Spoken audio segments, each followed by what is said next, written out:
హ్యాపీగా ఫీల్ అవుతాను. ఎందుకంటే 36 సంవత్సరాలు సర్వీస్ పదవిని స్వీకరించి ఎన్నో అవకతవకలను అడ్డుకుంటూ ఒక సైనికుడు 36 సంవత్సరాలు తన డ్యూటీ పూర్తి చేయాలంటే చాలా కష్ట పరిస్థితులు.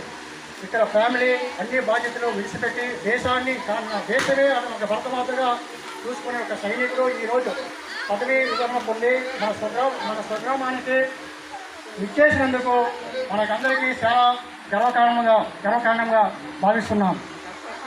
అలాగే ఈరోజు మన జేఎస్ఐ తమ్ముడు చంద్రశేఖర్ గారు తన స్వగ్రామానికి